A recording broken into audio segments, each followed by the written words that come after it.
Hello! Welcome back to another 1001 Beers You Must Try Before You Die. I'm obviously here for another beer review, and I have another English beer for you. I'm going through a bit of a cacophony of English beers I've bought in supermarkets because I thought low-hanging fruit to my beer reviews. So this one will probably be no stranger to most people who probably watch this. It's from England, as I said.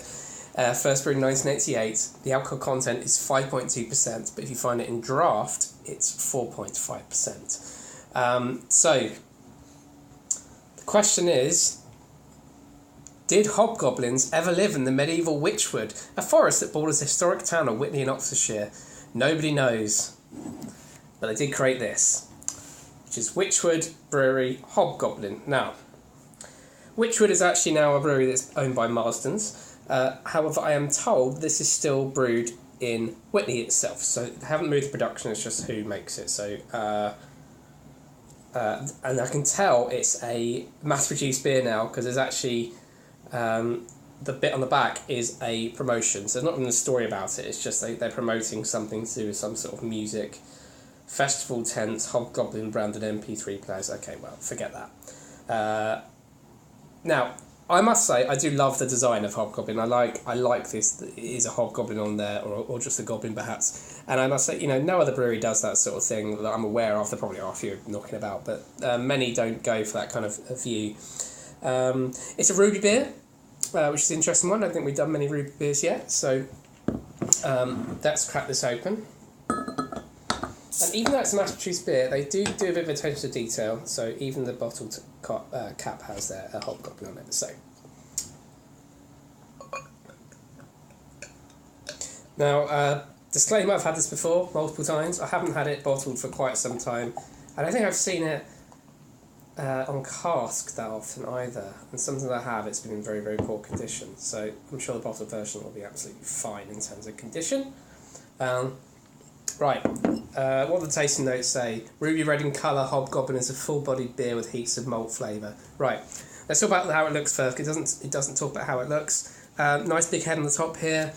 Nice, it's very, very fluffy, and big bubbles in the middle there. It is a proper ruby beer. It's not brown. It's not light. It has a proper copper tinge to it. It looks quite dark in the video, but it is ruby. So. It says it has a delicious chocolate toffee malt character on the palate, which is balanced with a rounded moderate bitterness and underlying fruitiness. The beer's finish is full of dark fruit. Okay, well, let's have this. Cheers.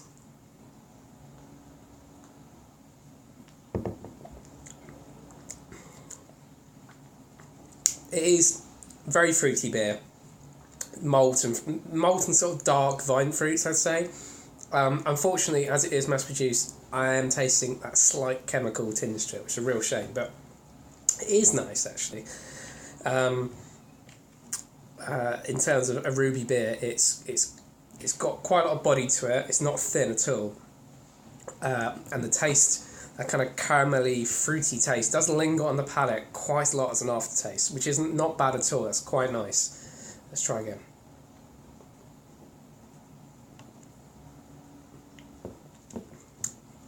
It's very fizzy, actually. Got a lot of carbonation. I wouldn't say much of chocolate. Maybe a hint of chocolate, but it's definitely caramel. A little bit of toffee. There's a bit of toffee, but the fruity flavour, that dark fruit, that raisins and that kind of stuff does come through quite a lot. It's not bad. I actually quite like this beer, and that's an unpopular opinion. So I probably wouldn't have it on draft because a lot of places I find it's really in poor condition. But if it's on draft in great condition, I'm sure I'll be happy with it. Or there is a lighter beer. I think I prefer the bottle version. It's actually pretty decent. Not great for this weather because it's nice and hot outside, but it is quite refreshing. I've actually chilled this one, and it works quite nicely actually as being chilled.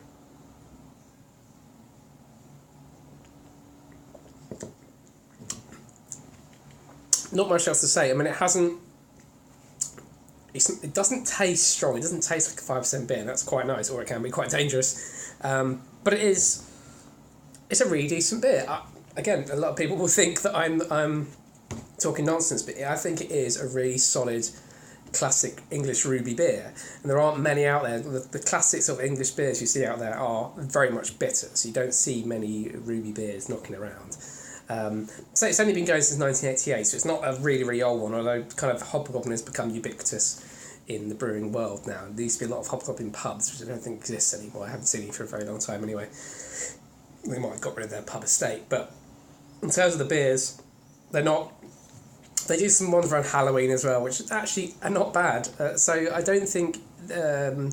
out of the Marsden stable of brewers, I think Witchwood is more interesting, although I find they do just the darker beers. I don't think I've ever had anything that theirs is light. So it does add to that kind of...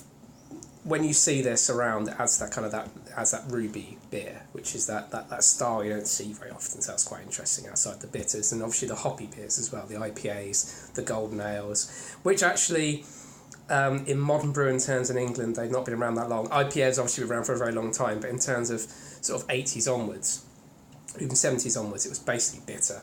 And then people started bringing out, there was a couple of golden ales. I think one of the first beers I did was the Exmoor Gold, which was one of the first golden ales that got released to the market. So having the ruby beer that came out in 88 is a really nice thing. I just want to see if there's anything else sort of interesting in it. Oh, it's made with Fuggle and Styrius. Don't think it says anything. It doesn't say. It became the 5th best-selling bottled ale in the United Kingdom. It started being sold in supermarkets in 1996. So not much else to tell you. I like it. Tell me what you think. Do you think it's horrible? Do you think it's lovely? Comment, like, subscribe, and I'll see you again soon.